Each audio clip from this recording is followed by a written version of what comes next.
Ada hindi dulu ka bisa ka dipinjam ulang tes Mesir Kapan itu? tanggal 15 dari 1 sampai Bersurat saja. ya Bersurat saja. surat Iya. Bersurat ditujukan ke direktur, bisa ditujukan ke yayasan. Direktur saja. keluar Iya kan? Ya, supaya itu suratnya dikirim dulu Pak. Itu dia. Yang penting kalau ada besok, di foto baru kirim ke dulu Pak. Begitu dia anunya.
Muhammadan abduhu wa rasuluh la nabiyya ba'dah.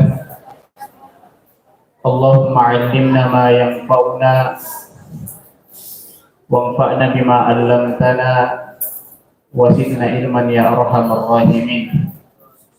Allahumma zidna ilman wa tuqan wa salahan wa imanan ya rabbal alamin. Alhamdulillah, senantiasa kita mengikhlaskan kembali niat kita sebelum kita memulai pembelajaran kita pada malam hari ini, seperti yang sebelumnya pernah kita sampaikan di bab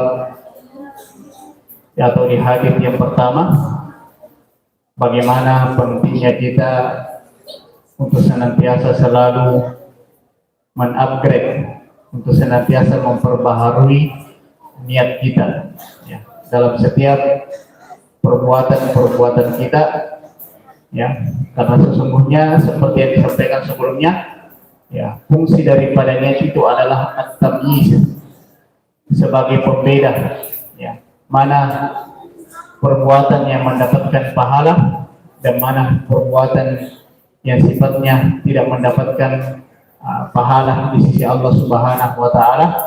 Itu tergantung pada niat kita. Sebelum kita masuk di hadis yang kedua, di hadis arba'in ya, kembali saya mengulangi memurojaah, kita kembali memurojaah sedikit apa yang pernah kita pelajari sebelumnya ya. Seperti di muqaddimah kemarin ya, Rasulullah Shallallahu Alaihi Wasallam mengingatkan kepada kita bahwa ya, may yuridillahu bihi khairan yufaqihuhu bid-din ya.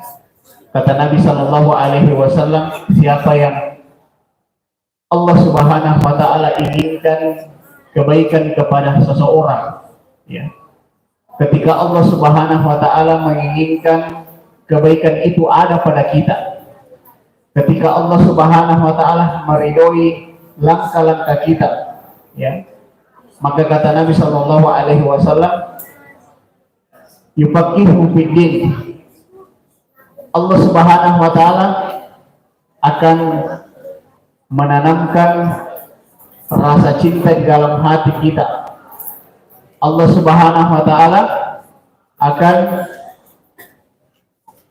membuat hati kita untuk senang belajar agama ya. yufaqihuhu bid-din. Allah jadikan hamba tersebut menjadi orang yang cinta pada agama, cinta pada kebenaran. Jadi salah satu cirinya Allah meridhoi kita. Salah satu cirinya Allah Subhanahu wa taala menginginkan kebaikan itu kepada kita, yufaqihuhu bid-din, ketika kita mampu untuk serius belajar agama. Ya. Serius memperjuangkan agama, serius untuk mempelajari agama. Nah, makanya sebagai mukaddimah, seperti yang disampaikan sebelumnya, harusnya tidak ada lagi yang berbicara, harusnya tidak ada lagi yang bermain ketika pembelajaran dimulai, pengajian dimulai, ya. Dan saya sampaikan juga sebelumnya bahwa, ya, ketika Nabi Shallallahu Alaihi Wasallam sedang bermajlis seperti ini, ya, kemudian datang 3 orang, ya, kemudian ada di antara mereka yang melihat ada tempat duduk yang kosong di depan, kemudian dia mengisi tempat duduk yang di depan dekat dengan Nabi Shallallahu Alaihi Wasallam. Dan yang kedua, ada yang duduk di bagian belakang, dan yang ketiga tidak sempat duduk, langsung meninggalkan majelis. Ya.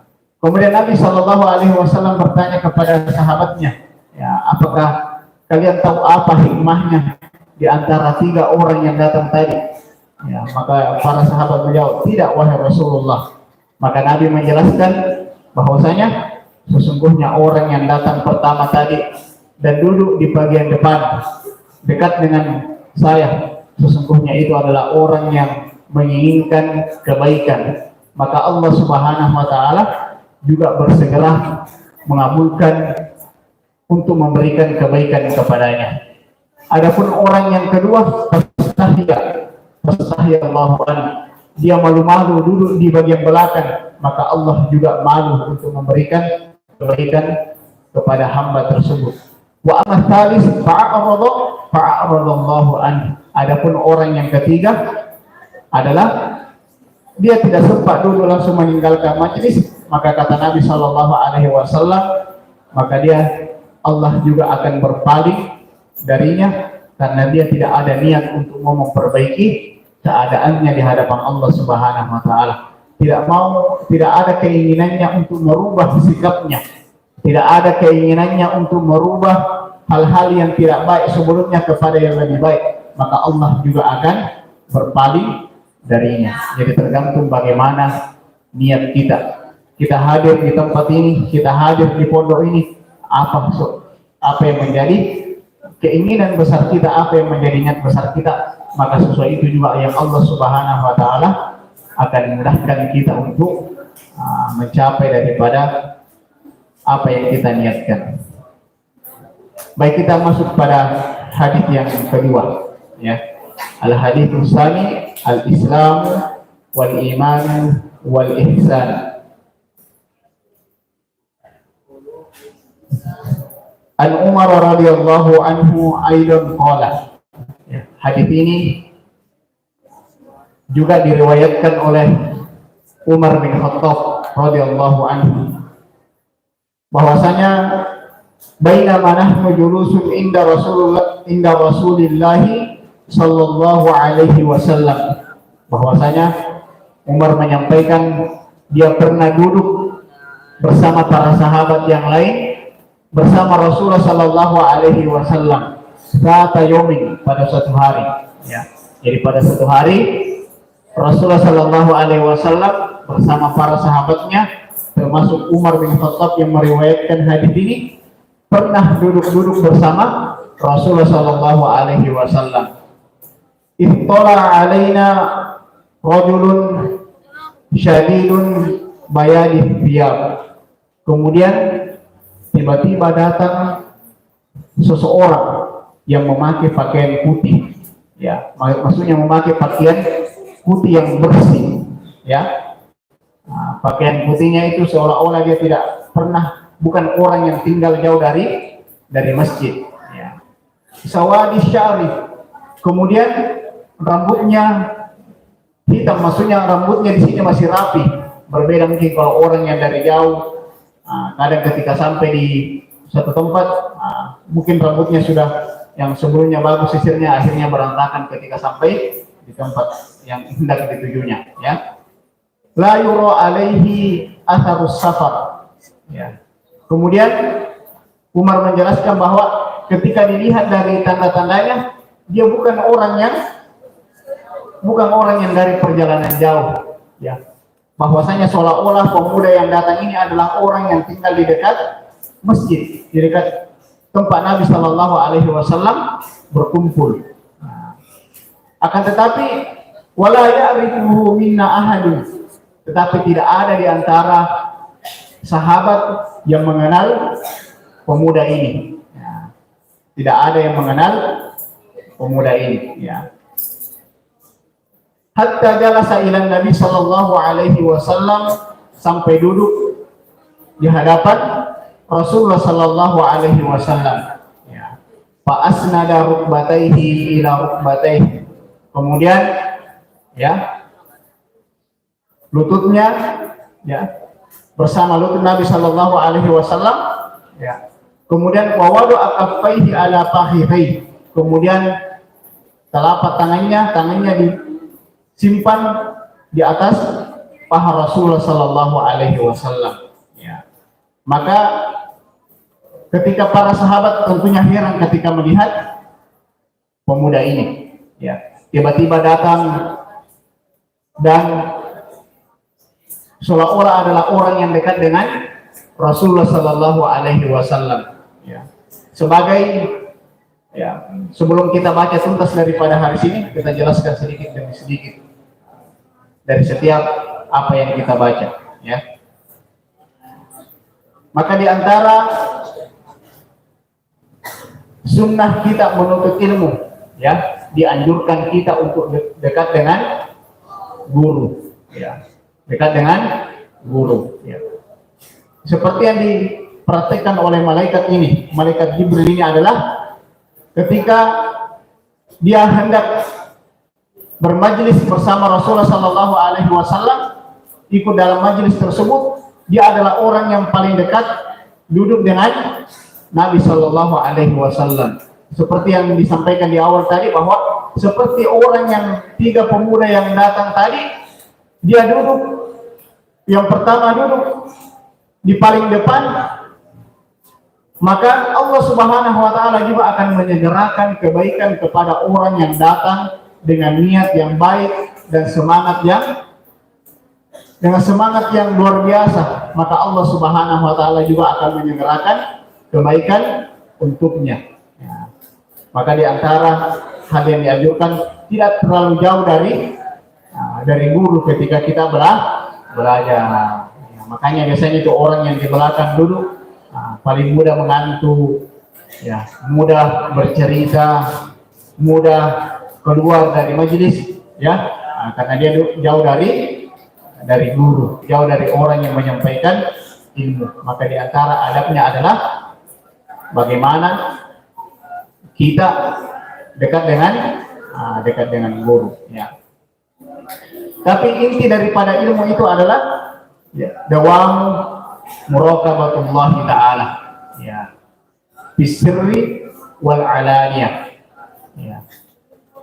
Kata seorang ulama bahwa tujuan daripada ilmu itu adalah bagaimana ilmu itu mampu mendekatkan kita kepada Allah Subhanahu wa Ta'ala. Ya. Ilmu yang kita dapatkan itu mampu mendekatkan kita kepada Allah Subhanahu wa Ta'ala bisirri wa alaniyah, baik dalam keadaan sendiri, ya, baik dalam keadaan berada di tempat yang ramai maupun dia dalam keadaan sendiri, ya, maupun dalam keadaan sendiri. Ya. Jadi ilmu itu adalah mampu merubah seseorang, ya, mampu untuk senantiasa mendekatkan dirinya kepada Allah Subhanahu wa Ta'ala, tidak hanya ketika ada orang, ya, tidak hanya baik menjaga kata-katanya ketika ada orang, ya, tidak hanya menjaga sholatnya ketika ada di pesantren misalnya, tidak hanya menjaga sholatnya ketika bermusafir berjalan bersama orang, Dia tidak hanya sholat ketika berjalan dengan orang yang sholat, tetapi ketika dia mengetahui bahwa sholat itu adalah kewajiban, maka baik dia dalam keadaan sendiri, dia tetap mendirikan sholat. Maka itu fungsinya ilmu, ya, dawam muraqabatullah, senantiasa menambah, ya, ketaatan kita kepada Allah Subhanahu wa Ta'ala. Wa qala Syafi'i, ya, Al-Imam Asy-Syafi'i mengatakan, laisal ilmu ma hufidha.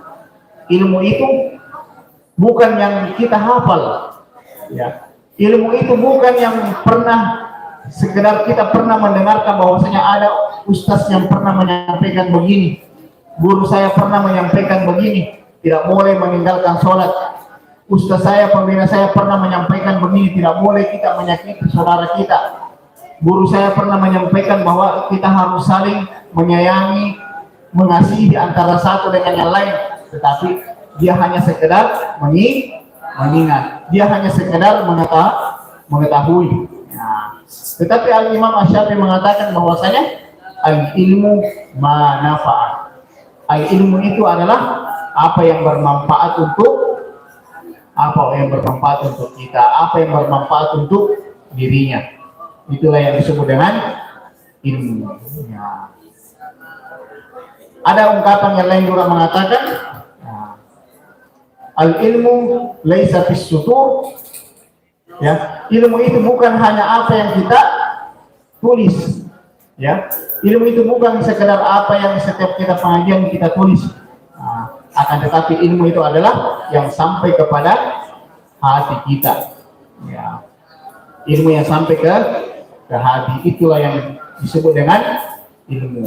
Dan seperti yang dikatakan oleh Al-Imam Asy-Syafi'i, ilmu itu bukan yang sekedar kita ketahui, ya. Ilmu itu bukan hanya yang sekedar banyak kita hafal. Ilmu itu bukan sekedar yang banyak kita pernah mendengarkan ungkapan-ungkapan dari para guru, tetapi tidak ada satupun yang diamalkan, maka itu belum disebut ilmu, kata Al-Imam Asy-Syafi'i. Tapi ilmu itu adalah ketika sudah memberikan manfaat untuk diri kita, ya. Wa min dzalika dawamus sakinah. Ya, jadi kata Imam Asy-Syafi'i, selain ilmu itu memberikan manfaat, ya, dawamus sakinah, ilmu juga itu akan senantiasa memberikan ketenangan kepada kita dalam hati kita, ya. Jadi orang yang bertambah ilmunya, bermanfaat ilmunya, ya, mengamalkan apa yang diajarkan, maka ilmu itu akan memberikan ketenangan dalam hatinya, ya. Tidak gelisah, ya, tidak gelisah saat mendengarkan ilmu, ya, tidak gelisah mau beranjak dari tempat duduknya ketika mendengarkan pengajian, karena dia merasa tenang, ya. Sebagaimana kata Rasulullah Sallallahu Alaihi Wasallam, ya, mamin qaumin, ya, tidaklah satu kaum itu berkumpul dalam satu majelis, yatluna kitab Allah, yang mana hamba tersebut mempelajari ayat-ayat Allah Subhanahu Wa Taala, ya. Yatluna kitab Allah wa yatadarasunahu, dia mempelajari firman-firman Allah Subhanahu wa Ta'ala, belajar agama, wa yatadarasunahu illa nasalat alaihi sakinah, melainkan Allah akan menurunkan ketenangan di dalam hatinya. Wa ghasyiyatuhumur rahmah, maka Allah juga akan memberikan rahmat kepadanya. Wa khaffatuhumul malaikah, ya, dan senantiasa dilindungi oleh malaikat. Wa zakarahumullahu fiman indah, dan disebut namanya di hadapan para malaikat Allah Subhanahu wa Ta'ala. Itu adalah orang yang belajar, orang yang belajar. Wa min dzalika dawamus sakinah wal khusyu' wat tawadu wal khudu', ya.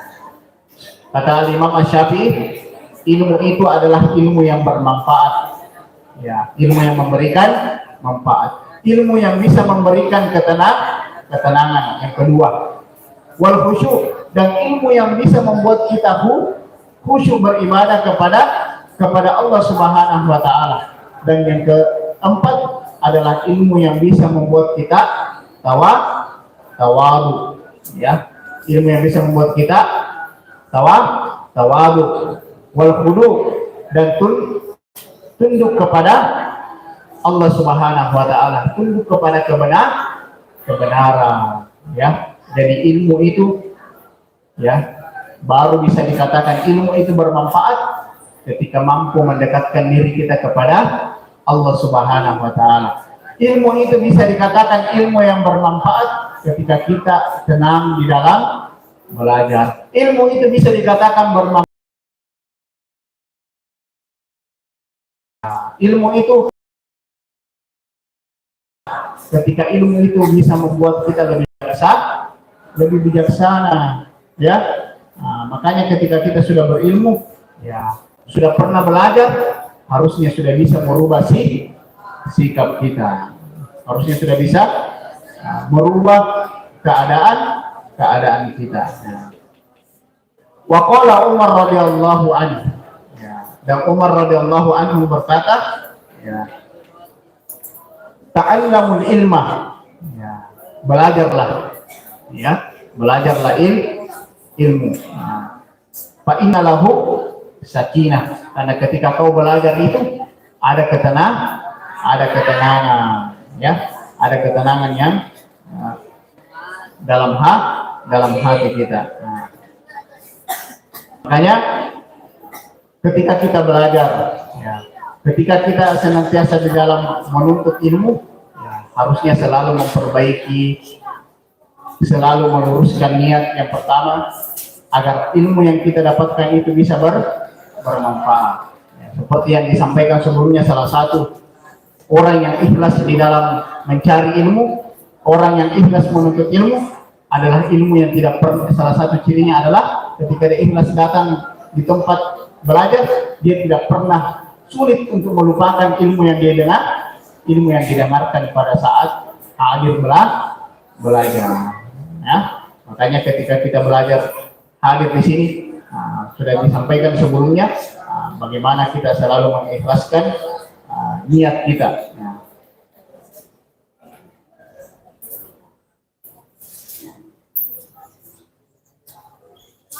Kemudian dijelaskan bahwa sesungguhnya, ya, ilmu itu bisa mengangkat kemuliaan seseorang, ya, dengan belajar, ya, dengan menuntut ilmu itu harusnya bisa menambah wibawa seseorang, al-izzatu wa syaraf, ya, bisa menambah kemuliaan, bisa menambah wibawa seseorang, orang yang memiliki ilmu, ya. Makanya ketika kita belajar, ya, harusnya itu bisa menambah kita memiliki wibawa yang baik, maksudnya menjaga diri kita agar tidak melakukan hal yang sia-sia. Ketika kita belajar, tidak melakukan hal-hal di luar apa yang pernah kita ketahui. Itulah yang disebut dengan ilmu, seperti yang disampaikan tadi. Sebentar terakhir sebelum saya tutup, seperti sebelumnya yang main, saya panggil ke depan. Kalau kemarin cuma sampai 1 menit, sekarang tidak boleh turun sebelum 5 menit bicara. Kan tadi banyak bicara, jadi nanti yang bicara saya suruh maju ke depan, dia yang baca hadis. Ya, paham tuh? Jadi ketika ada yang mau bicara, silakan angkat tangannya. Nanti saya suruh ke depan untuk berbicara, lebih bermanfaat daripada kalau bicara di bawah. Ya, paham tuh? Jangan nanti pahina baru sebentar, diulangi lagi.